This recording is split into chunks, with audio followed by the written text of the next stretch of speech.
to join us. To begin, I'd like to acknowledge that Fleming College is physically located on the Anishinaabe people's traditional lands governed by the Williams Treaty, and I'd like to give thanks for the care of the land and the privilege and opportunity that we have to live, work, and learn in this space. I'd like to introduce myself. My name is Angela Pind, and I am the academic chair in the School of General Arts and Sciences.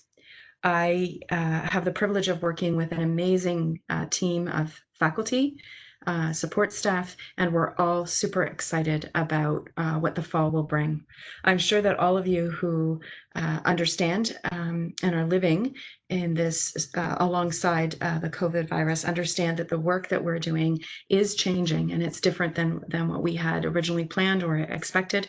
But I want you to know how hard the team at Fleming is working to ensure that the learning experience is currently for our students and also into the fall is going to be awesome. Different, but awesome for sure. I hope today that we're able to answer a number of your questions. And I want to also acknowledge the hard work that the faculty team and the support staff team, some of whom you're going to meet today, have been doing.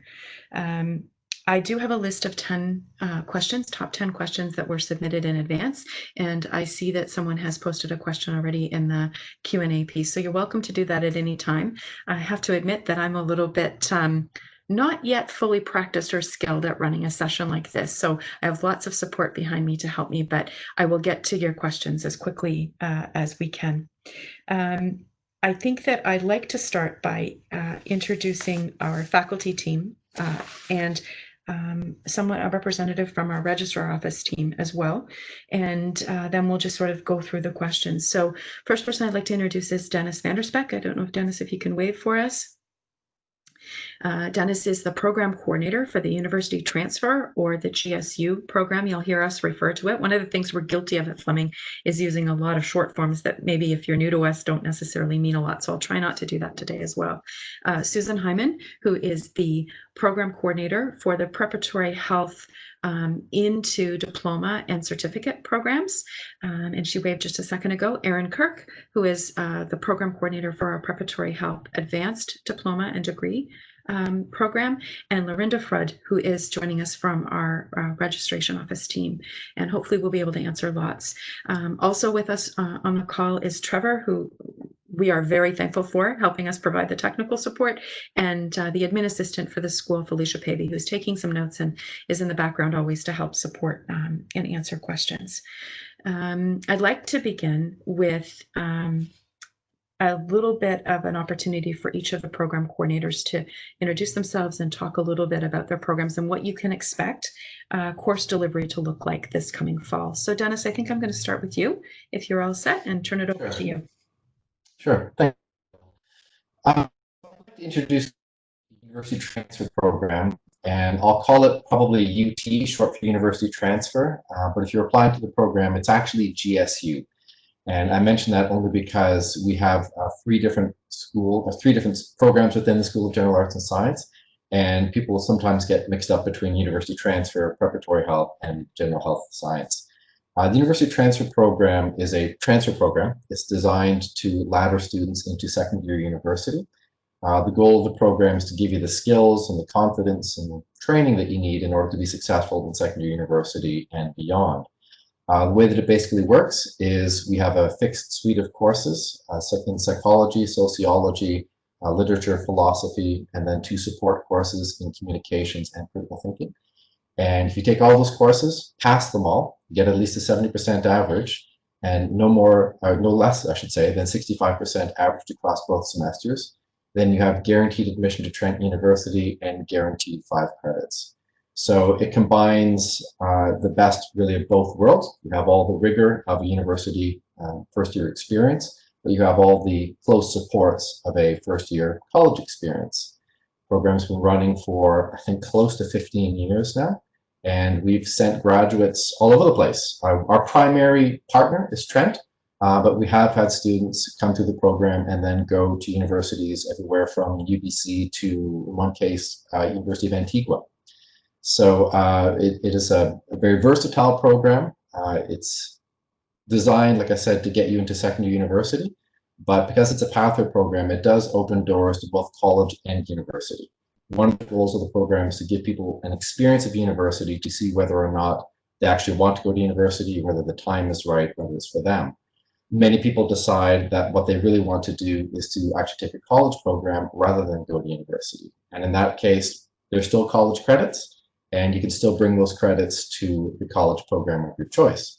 So it's a pathway program, but it's not university or bust. It's a program designed to get you into university, but it's also a program designed to help you to be successful academically, whether you choose college or university. Thanks, Dennis. I also think that in addition to all of the things that Dennis had indicated is that you pay college tuition and you're able to complete that first year at university. It's often a really important consideration for many of our learners.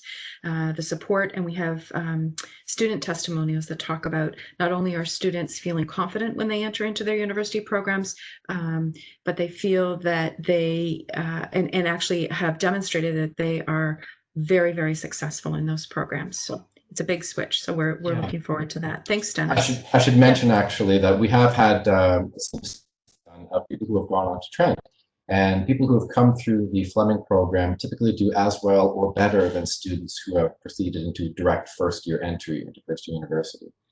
And you're right, Angela, I forgot to mention it, but it is quite a bit cheaper. I think the last time I checked it was about $1,800 cheaper to go to Fleming than to go to Trent or any other university. Awesome. Thanks, Dennis. We'll come back to Dennis in a few minutes. Erin, can I ask you to go next, please? Hi, everyone. My name's Erin Kirk. I coordinate our PreHealth Science program pathway to advanced diplomas and degrees, which is the PHS program. So our program is designed really to prepare students to enter into Bachelor of Science nursing programs and other Bachelor of Science programs at universities, and also into advanced diplomas such as massage therapy.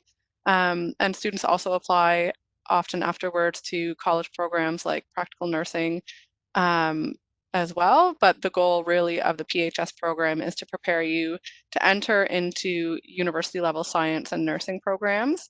We have agreements with Trent University that this program meets the admission criteria into their nursing program, as well as many of their other Bachelor of Science programs.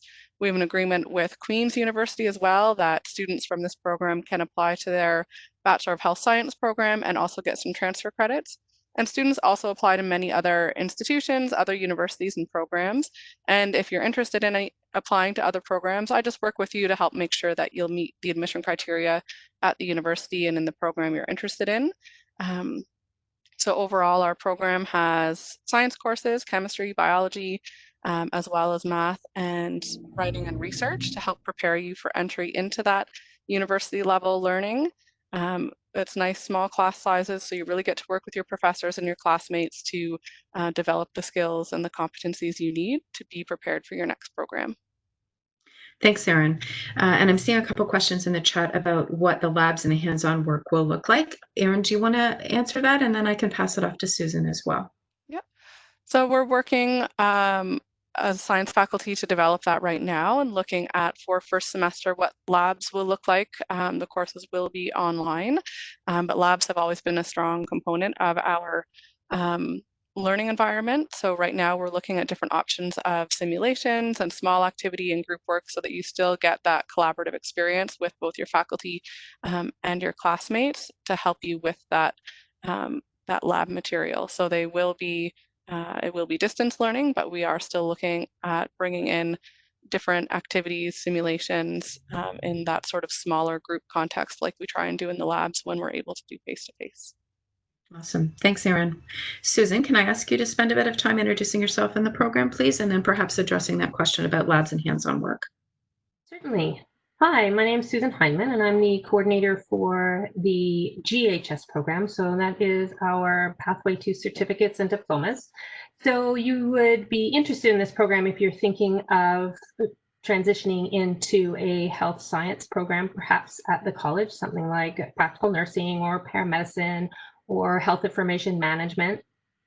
Also, if you don't really know exactly what you wanted to do, but you do know that you were interested in sciences and you do have a college path on your mind, it's also a great program for that as well. Many students start in our program thinking they want one particular pathway and change their mind through the experiences that they have through the GHS program. Some of the advantages of the program are that Fleming College does reserve 25% of its seats in its science program for successful graduates of the GHS program. Those seats are offered on a competitive basis, so you would be competing for those seats amongst the GHS students in your cohort. Generally, the averages for paramedic, you need to have quite a high average in our program, 80s, 90% overall average, but that's not, it's difficult to do, but it's not impossible to do. And we do help you achieve those goals. And the program is designed to prepare you for the rigor of your next college programs. So you'll be taking health-based, science-based courses, things that like human biology and chemistry, math for health sciences. So we've designed the curriculum to be health science and science focused. And we also have the topics in the courses linked to each other. So for example, in chemistry, when you're talking about gas laws, we're talking about the respiratory system in human biology, so that you can see the application of some of that material between each of the courses. We also pride ourselves in collaboration, not only within our program, but within the programs that you potentially are interested in. We have activities and we have opportunities for you to meet students from other health programs. And we also do some actual collaborative activities with the paramedic program when we're able to do face-to-face type activities again. You will be having labs. So we do focus on like the PHS program. Labs are a component of our GHS program. In terms of what you will be doing first semester for that, we have lots of virtual lab simulations, students that are working through some of those courses right now because we do have a summer intake. They're doing some investigations on their own at home, looking at the physiological changes that happen in their bodies and in their families' bodies as they're exercising and sleeping and lying on the floor and jumping around. So we have activities for you to do that are very similar to what you would be doing in the lab, but you will do them at home and then report back to your group. So we do have opportunities for you to collaborate with your peers. Using our WebEx technologies and our Microsoft Teams. So we're very excited about September, and we're very excited to have you on board. Thanks, Susan. There's a question about an average to get into biotech, so I'll direct that to Erin in just 1 second. I also want everyone who's in the audience today to understand that in the School of General Arts and Sciences, we will be running the entire 15-week semester in the fall and as alternate delivery. So there will not be a requirement for you to be on campus in this first semester. A number of the questions have related to the lab pieces. So Susan and Erin both have addressed the ways in which we are using technological tools, experiences at home, creating opportunities for you to simulate those lab components with the intention that come January in your second semester, and hopefully that we're all back in the building at that time, that there will be the more traditional hands-on lab pieces. So the questions about residents that have been asked for the School of General Arts and Sciences will not be needed. I know a number of students have expressed concern about, well, if 7 weeks was online and then I needed a place to stay and come, what would that look like? And for our school, that's not part of what you would be required to be concerned about, given that we're doing it all online. Erin, can I ask you to answer that question about a type of average you would need to get into biotech forensics with an emphasis on forensics? I'm just wondering if that's at the college level, like the forensics program at Fleming, or looking at applying to the forensics program at Trent. So if that individual wants to clarify a bit, I don't have averages for those two programs. I haven't had many students from PHS go into biotech recently, but perhaps that's something that we could look into and follow up on if we get a bit more detail about if that's the college or university level that student's looking at. Right. That's great.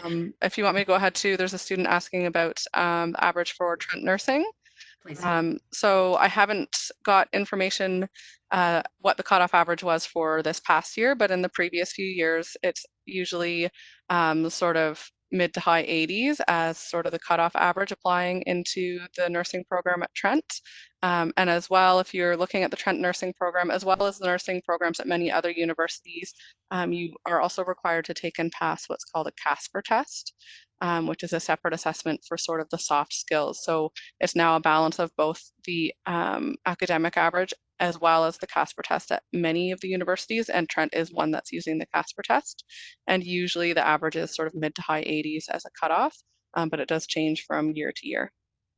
Okay, so that person who was asking the question about biotech, if you can give us a little bit more detail about whether that's into a university-based program or biotech forensics at Fleming or college-level program, that would be great, and we'll have either Aaron respond then or Felicia can follow up.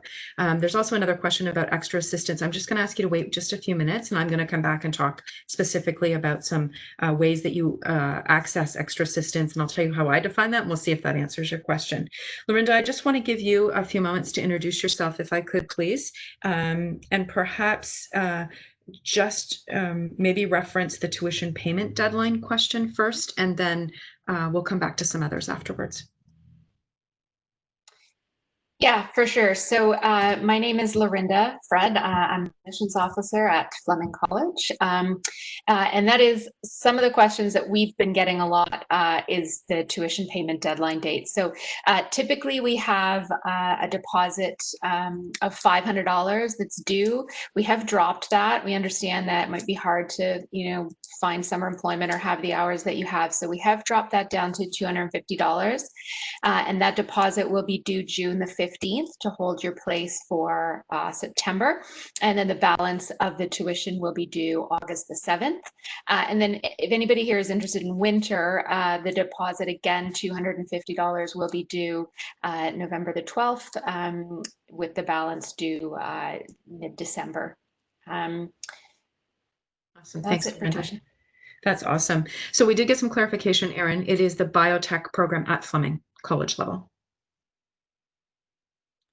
I think probably Lorinda can maybe answer that a bit better. Yeah. Yeah. So admission requirements for our biotechnology program at Fleming, some years it has a wait list and some years it doesn't. So on the years that it has a wait list, we are looking for, what we do is we take all of your grade 11 and 12 marks, average them, and then rank you that way. This year, so far, we don't have a wait list. So we just want to make sure that you meet the requirements. So to meet the requirements for that particular program, you're going to need your high school diploma. The majority of credits need to be in the college level. You need grade 11 and 12, at least college level English, grade 11 and 12, at least college level math, and then 2 different sciences, again, at the college level, grade 11 or 12. Great. Thanks, Lorinda. I am going to go back and address the question about extra assistance. And so we've had a number in the top 10 questions around that. So I'm going to guess a little bit about what the extra assistance is. And if I don't touch on what your actual concern was, feel free to clarify for me in the chat questions. If you're a student who has learning accommodations or has had learning accommodations in your past educational experience, perhaps you've had an IEP or a learning, another type of learning need addressed, or you have a mental health concern, or you have a medical health issue, all of our counseling, wellness, and mental health supports are available for students. Felicia, I'm going to ask you to, if you can put in the link for me into the question and answer piece. Our counselors are available via phone, email, and video conference. And so we delivered the last 5 weeks of our winter semester in an alternate fashion, and we're currently delivering a semester now. So our counseling team is well versed and has some really great tools to enable us in this virtual environment to connect you. Accessible education supports, you need to make an appointment. Jennifer Beauchamp is the person that you can do that with, and Felicia is going to share some of those pieces and how to in the chat for you. The phone number is 705-749-5527, and it's extension 1527. And if you're calling from outside, or it would be long distance for you, it's 1-866-353-6944. 6464. And again, it's extension 1527. And I think Felicia will put that up in the chat. The other piece that I would tell you is once that happens, there's an assessment done between you and the counselor. You share the documentation, and then the counselor and you work together to determine what the accommodations would be. That is then communicated to the faculty team once you start in September, and you and the faculty member then have a framework for talking about the level of support and determine what accommodations can be put in place. Those things might include extra time for testing. If you need particular software, perhaps to read you the text, there's all sorts of things that can be put into place.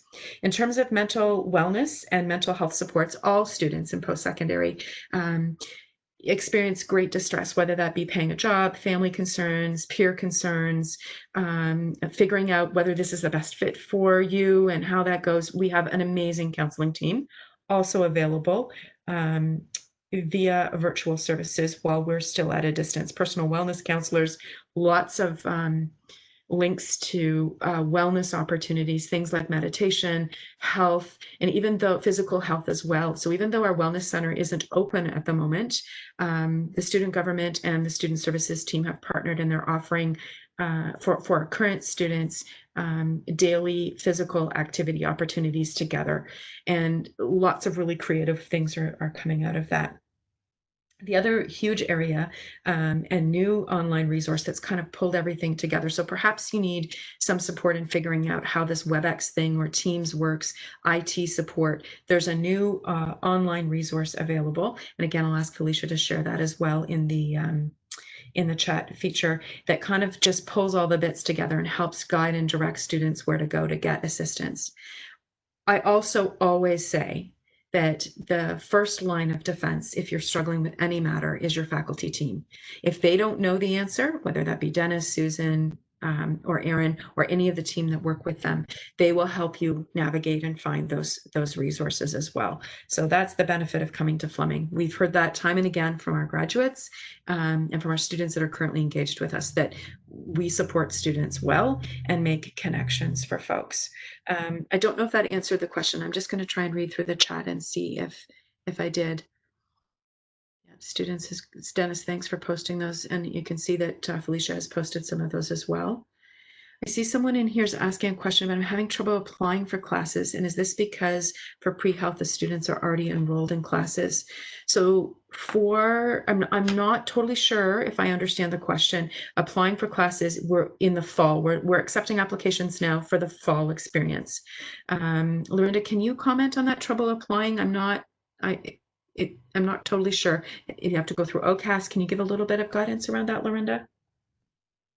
Yeah, so if you're trying, maybe I'll make the assumption that you're trying to apply for September. Your application will be done online at ontariocolleges.ca. The only application that's available right now on there is the 2020-2021 application. So that's the one that you'll want to use. I don't know if maybe you want to, if that's answering your question, I'm not sure. There is a $95 application fee that they charge to apply. She's saying, how do you enroll in classes in a program I've already accepted? Okay, for the fall. So you've already received an offer and did your confirmation. Yay. Okay, so you would have received your fee notification letter that would have let you know when that, just what I mentioned about the deposit, when that's due, how to pay it, the different options for payment. I'm not sure whether it's PHS or GHS that you have. PHS, thank you. So Aaron, I think all the classes are set for first semester. They don't pick any electives, is that correct? No, okay. Yeah, that's correct. Okay, so yeah, so you will have access to your timetable likely the first week of August, which will let you know what your schedule is for the fall. And that'll be available in your student portal. Awesome. Thanks, Lorinda. Thanks for helping navigate those assumptions sometimes. That was very helpful. Thank you, Rayanne, for keeping popping up. Yes, Absolutely, absolutely. So it's not like an enrollment. I think some people often make the assumption that when you're coming to college, you have to pick the courses or the timetable. And in these programs, you are already scheduled into the program of study. And Lorinda's right that we're aiming to have those student timetables in the portal for those who have paid their fees. You know, so sort of the August 7th, and then once the fees are paid, then the timetable typically gets released to students, and we're working hard to meet that date. I saw a question in the chat around how will textbooks be available, and will they be online textbooks? I'll let the faculty address whether they're online resources. If you were to require a hard copy of a textbook, the textbook services, and we work with the Follett bookstore at Fleming, and they have online services that they are setting up and working in, and we can make that connection. Susan, Aaron, and Dennis, do you want to make a comment about the types of resources that are being required for the fall? Susan, do you want to go first? Sure.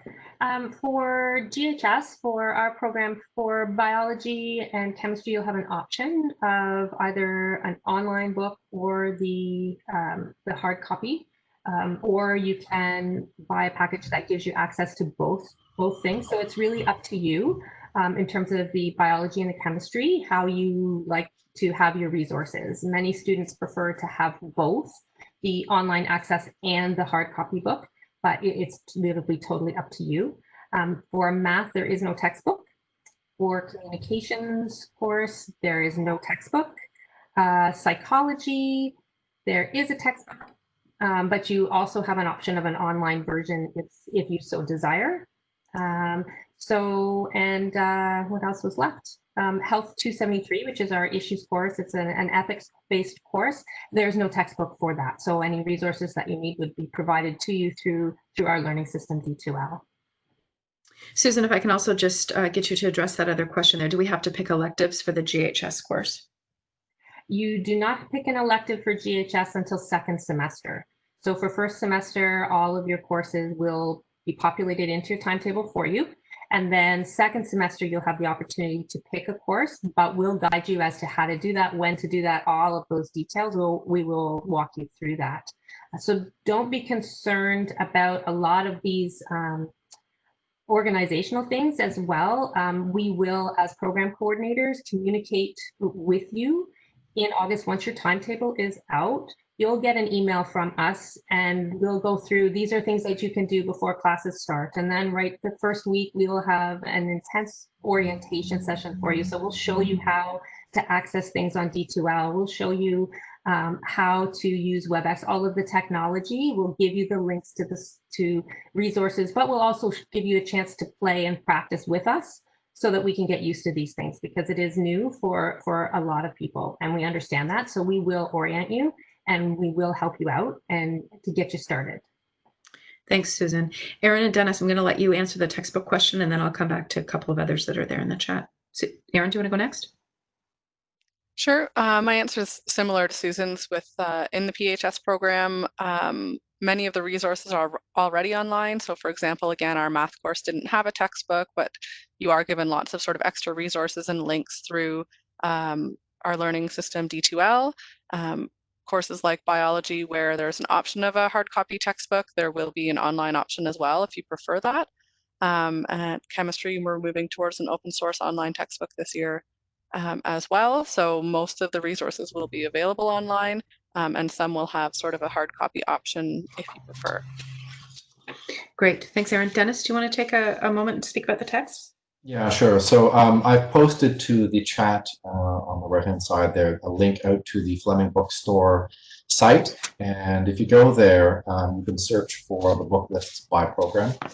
And if you search for the GSU program, University Transfer, you'll find that there are textbooks for philosophy, psychology, and sociology. And those are available certainly as paper-based copies, but some of them are electronic as well. Having said that, because we're redesigning the program for the fall, it's not simply the case that we're just offering the exact same course repackaged as online. So we're actually curating other online elements and building in online experiences that work with the textbook, but aren't limited to the textbook. So you still need the textbook, of course, but we're also going to be offering a kind of a multimodal, multimedia experience. So it won't be just you in a book, etc. And just echo what Susan and Aaron said, at the end of August, we're going to be beginning a session of orientation, series of orientation sessions really for university transfer, so that by the time you begin the program, you'll be very confident about all these sort of fiddly questions about books and how to get them and that sort of thing. So hopefully by that time we'll have more clarity around what's happening in second semester. But just to respond to that same question, for the fall semester, we will be 100% online. Yeah. Dennis, I think I'll jump down to that next question. If students learn better visually, like in class, how are teachers bringing those components to online learning? Can each of you maybe think of an example of where or how you've addressed that so far? Or is that, and again, you may still be in the planning stages, I recognize. Well, if I can jump in, because I'm working on that very issue right now in philosophy. So what I'm trying to do is to build in modules, or build modules that are centered around a text experience, but not necessarily limited to a text experience. So every module has a multimodal experience, whether it's a podcast or a video. There's a lot of interactive elements embedded within each module. So it's not the case that you're sort of left with a web page or a book or something like that. We're trying to craft an experience that reproduces the learning experience that you would have in a university classroom, which would be dynamic, engaged, it would be interactive. So you'd be working one-on-one with your professor sometimes. Also, we're going to have online tutorials, small groups of 5 to 10, probably in Microsoft Teams. So we're going to try and build a diverse kind of experience and not a kind of flat, boring experience with just a book or a web page. So in terms of specific visual learners specifically, I think I'd have to check each course individually, but I can say that in philosophy, I'm trying to build in visual elements as well as, like I said, other multimedia elements, so video clips and that sort of thing. So I don't know if that Dennis. That's good. Thank you, Dennis. Susan or Aaron, do you want to add anything to that? Susan, I know Susan's teaching currently in the second semester of the program. Can you comment on how you're trying to do that, Susan? Sure. So currently I'm teaching in the Human Biology Part 2 course for this semester. And just today, our students were helping dissect a heart. So we have the heart specimen, and then using our technology, we're dissecting the heart together and looking at the functioning of the heart and those sorts of things. So we're doing a lot of what we would normally do in the lab. We're doing it together virtually as well. Every week, we also, in our science and math courses, are having live classes. So they're virtual classes, but they're in real time. So we're sitting here talking with you. We open the annotation. So the students this week were, everyone was writing on the same slide using the WebEx technology. We were all annotating and putting ideas down together. And in Health 274, which is their professional course, they were working in, the students were working in breakout rooms. So we have the ability to break you out into small groups. And so you can talk, and they were sharing documents visually and commenting on those things, and then coming back to the full group. So in terms of learning better visually, there's lots of opportunities there for you, and we've integrated lots of different ways for you to learn. We've got some integrated activities right in our D2L course shell, drag and drop activities. We've got all sorts of different things for you. So hopefully you'll find various ways to help you consolidate your learning. But again, if you do have any questions or concerns or things that aren't working or that you would like to see as we move forward, we are more than happy as we move forward in the class to incorporate more of what works for you. Or if you have some great ideas, we can work as a team in the class to use those as well. For sure. Aaron, do you have anything to add, or is that a good summary? It's a good summary. I've seen a few questions about PHS stuff. If you don't mind, I'll just take a few minutes and I'll talk a bit about what some of the classes will look like as well. Okay. I did see, sorry, a little earlier, somebody asking about PHS. If you're more prepared when you get into a nursing program, so I can speak to that a little bit.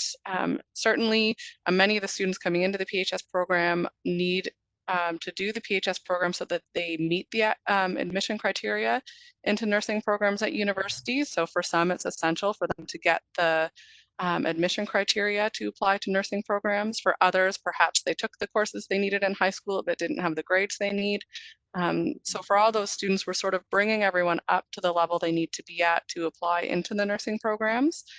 So in that way, it's sort of essential for some of them. And then the benefit is that we really don't just focus on making sure you understand the biology you need, the chemistry you need, the math you need. We really work on helping students develop the learning skills that they'll need when they go into these challenging university programs, so that they know how to work through course material on their own, how to advocate for themselves, and how to ask for help when they need it, and find the supports they need. So we've definitely had students who finish the PHS program come back after and say, you know, they really appreciated not just the content of the PHS program, but all the skills it helped them learn. And they felt really prepared then when they went into their next university program, whether it was nursing or other science programs. So in that way, the PHS program really does sort of give an edge to students who are applying into universities afterwards. In terms of what we're doing for our courses for the fall, they're very similar to what Susan was talking about in the GHS programs. There'll be a mix of sort of materials that are prepared and posted online and things that are delivered in real time in online classrooms. So for example, for the math, where normally in a face-to-face class, I'd maybe have my notes up and be solving problems along with students. There'll be videos posted that go through that same content, which has the benefit now that students didn't have in face-to-face classes of being able to pause and go back and listen to the explanation again. And there'll also be some interactions in those videos, so students can check in as they're going to make sure that they're understanding the content. And then later in the week, there will be real-time online classes where after watching those videos, students can come and work with the professor to ask questions, solve more complex problems, and get that sort of group learning experience as well. And then from that, there'll also be a mix. Somebody was asking about online assignments of online quizzes. There will be assignments. We have ways of accepting paper assignments, so you can do your work in math, show your work, take pictures of it, and submit it to get really detailed feedback. So it won't just be sort of multiple choice looking at the final answer, so that we can still really support the learning that way as well. Awesome. Thanks, Erin. Couple of other things. Residence has come up a couple of times, so let me talk for just a few minutes about that. The college has been working and monitoring the guidelines that have come from the provincial government and the Ministry of Health surrounding the decisions on gatherings and the limits on people. And we all know that the little bits that we do know about the virus is about the distancing that's important. A decision has not yet been made on how residence is going to operate this fall. And the team that's working on that is examining that every day and having lots of conversations about that every day. I do know that when those decisions are made, they will adhere to the guidelines set out by the Ministry of Health and the ministries that we're accountable to. Our goal, and our president, Maureen Adamson, is very, very clear that our goal is to ensure the safety and health of our Fleming community, students, staff, visitors, all of those things. So she's been very, very clear in directing us on that matter. We're providing updates on Residence Portal where you can learn of new decisions surrounding residence. And Felicia, I'll get you to put that link up. In the event that students do not secure a room in residence, we do have a number of off-campus housing options available for students to access as well. I think that in an earlier question, someone was saying, well, I live at a great distance and it will determine whether I come in the fall or not. Again, I want to be very clear that in the 3 programs that we're talking about today, they will be all online the entire semester. So there's not going to be suddenly after a break week at the end of October into November, a requirement for you to be here on campus. So know that with certainty, and sometimes that makes it easier. I'm also particularly sensitive, having dealt in the last 12 weeks or so with lots of students who are struggling with reliable internet connection, to know that if you are from a remote community or from a long way away where there isn't as strong and as reliable internet, that moving closer to the city may still be an important part for your learning experience. So I don't have a deadline for when a decision is going to be made around that. And that is driven by much of the uncertainty in the world as well. Felicia has put that link there, and that is where the most recent and most current information will be posted. Sandra Dupre is our Vice President of Student Experience. We've had the good fortune of having Sandra previously as our Dean, so she's moved from the Dean role into the Vice President role, and she's very, very thorough in her approach to things, so she will be updating that as much as she can. I'm just going to go back and check and make sure there's some questions here. Learning visually we addressed. Someone has asked about when you go to your student portal and you look, you see programs, it doesn't show anything that you're enrolled in. It will not until after you've paid the tuition fee, and you won't see any of those courses showing up until that first week of August. So don't let that concern you. In class, if in-class teaching is allowed for the second semester, will students be allowed to move into the dorms for the rest of the year?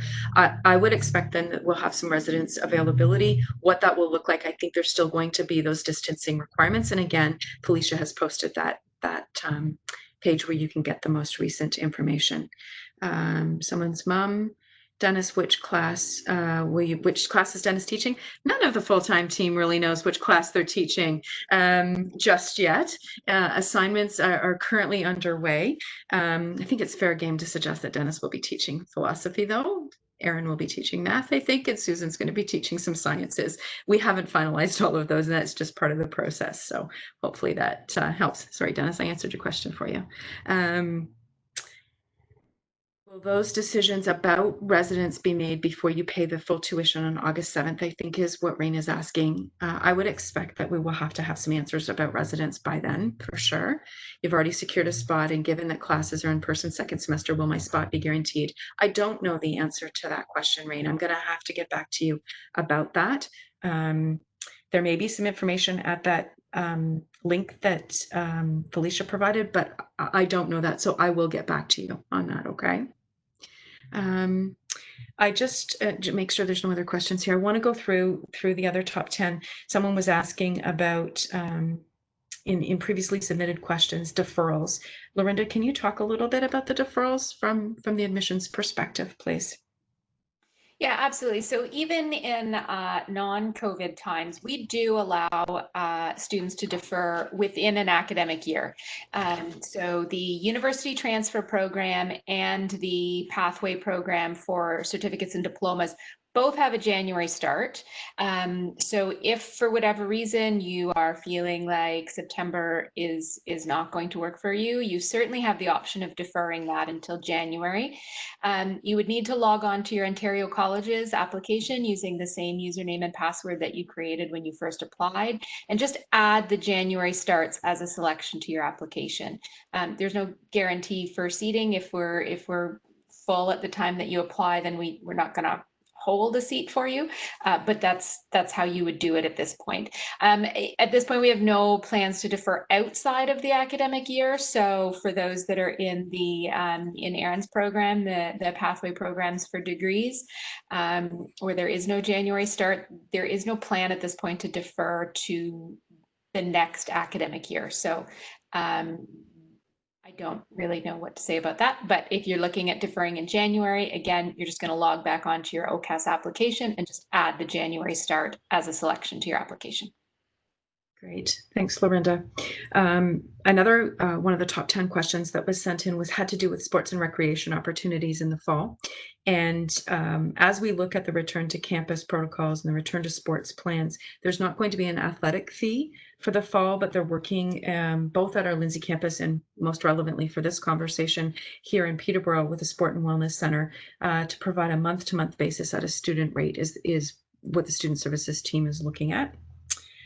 We've addressed the question about the timetable, I think, and when it typically becomes available for students. There's also going to be a First at Fleming summer transition program offered one day virtually for all students who are registered who have learning accommodations. So the Accessible Education Services, and that's going to be on September 1st. If I can get you to throw that into the chat section as well, Felicia, that would be helpful. Information on how to register for that particular piece. And I strongly encourage any student who has a prior learning accommodation, that can be a really great jump start to making sure everything that you need is in place and that you can get off to start in the fall semester already out of the gate with everything in line. The other parts that I didn't mention around tutoring and health services in terms of student services.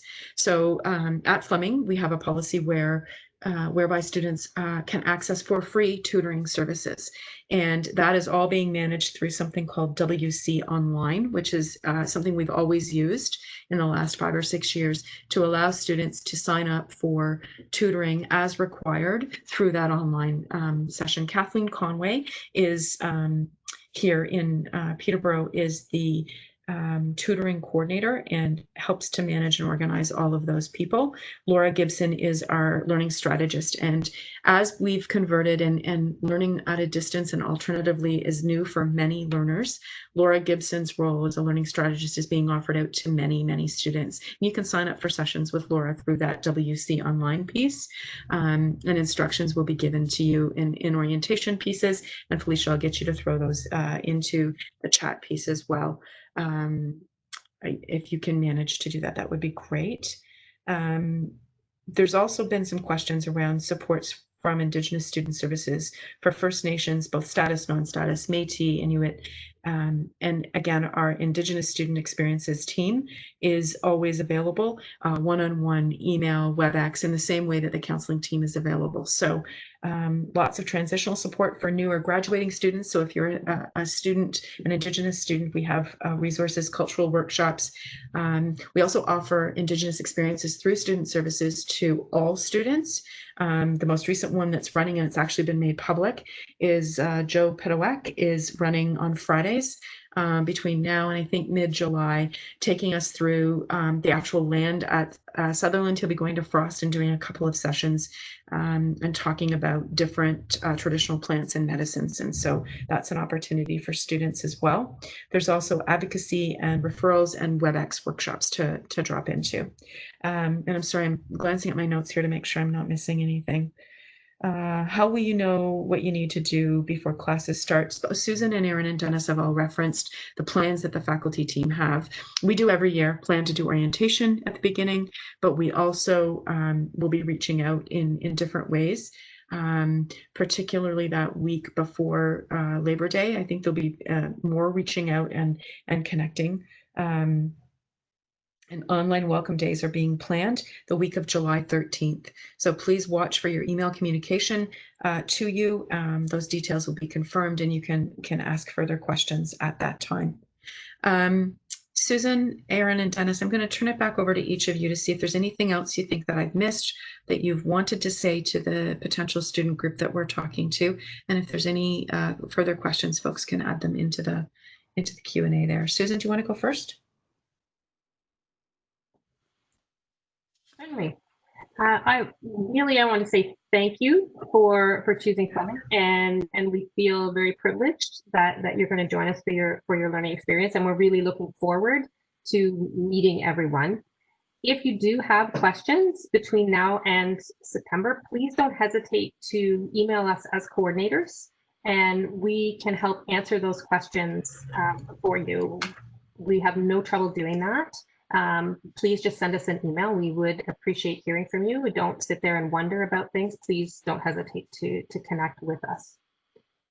Susan, thanks for saying that. And so people can find Susan, Dennis, and Aaron's emails on our page. If you go to flemingcollege.ca and click onto your program choice, the coordinators' names pop up. The other little trick here for most Fleming emails is that it's their first name dot last name. So Susan.Hindman at flemingcollege.ca, Aaron.Kirk at flemingcollege.ca, and Dennis.Vandersbeck at flemingcollege.ca. You can also email Felicia Pavey. You've seen her name pop up in the question and answer there, and she will direct your questions, or myself, anyone happy to get those questions to folks. Thanks, Susan. Aaron, any thoughts from you? Very similar to Susan, we're really happy that you're here and getting some information about the programs, and look forward to seeing you in the fall. And definitely any other questions, please get in touch. If you're wondering which program's right for you, or a little bit more about what to expect in the fall, we're happy to sort of answer any of those questions between now and into September.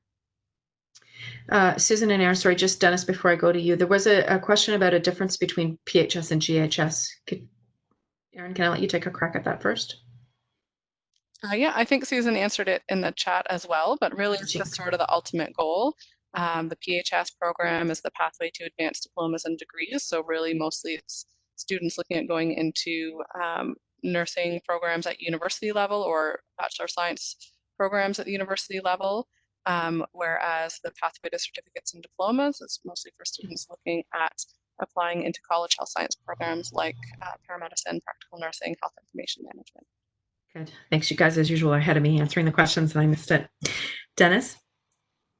I think I would echo everything that we've heard, except I would just mention that if anyone wants more information about the University Transfer Program, there is an external site, universitytransfer.ca, and that contains frequently asked questions, testimonials from students, a fuller description of each course, etc., biographies, little short biographies of each of the faculty members. That's universitytransfer.ca. Awesome. Thank you so much. Lorinda, is there anything else that you think that I have neglected to mention? I did, in preparation for the session today, see a little bit on OSAP. I don't know if you're able to answer a couple or comment on that, Lorinda, or if I should just read from this page that I have in front of me. Yeah, I'm sorry. You're probably best to just read what's in Okay. front of you. I'm That's okay. sorry. Is there anything else, Lorinda, from an admissions perspective? I don't think so, other than just for those of you who are high school right now that you're finishing up, just make sure that we have your final transcript. Probably if you're finishing up your last semester right now, your offer is conditional. So conditional upon successful completion of your high school diploma, grade 12 English if you're doing it this semester, sciences, whatever. So just make sure you touch base with your guidance department and make sure that they send your final transcript through to Ontario colleges so that we can lift your condition. A lot of questions about timetables. You will get a timetable once your tuition is paid and your conditions are lifted. So make sure that we have your final transcripts so that we can lift your conditions and get your timetable. That's great. Thanks, Lorinda. I will just mention the OSAP changes because there's a big long page here. So if you have specific questions about OSAP, information sessions are must be completed by all students prior to starting their first full-time application. And you can go to the osap.gov.on.ca. You were even just to Google OSAP applications, that will come available. I do know that the applications for the 2021 academic year have just opened or are just due to be opening this week. And they have a lot of instruction there. Again, you can always connect with our financial aid officers. They're divided by your last name. So if you go to financial aid at Fleming college.ca, you will see by your last name they group them. So if you have questions in that way, and they will get back. Felicia has very nicely put the actual information page there as well. I don't see any final questions from the group. So I think that's about all. Again, I would just echo what the faculty team has said. We are thrilled that you're considering coming to Fleming. Today, interestingly enough, is actually an anniversary date for me working at Fleming. I'm not going to tell you how many years because it's a very, very long time. But I'm super excited, and Fleming has been my home for a really long time. And I love the community and sense of responsibility that Fleming creates. This faculty team is absolutely the best faculty team. I am biased a little bit, but the best faculty team. They are passionate about student success. They will work with you. They will be your biggest champion. They will also push you, and they will also challenge you, but they will also support you. And so you could not make a better decision than coming to Fleming and working with these folks. It's a privilege every day to work with them. And I just want to thank you for your time today. It's a busy time and there's lots of competing priorities. So thank you. Don't hesitate to reach out to us. We'd be thrilled to see you in the fall. Lorinda, Susan, Erin, Dennis, thank you for your time. Trevor, as always, your guidance. Felicia, thank you. And to the marketing team behind, thanks so much for supporting us today. We'll look forward to talking to you again soon. Thank you.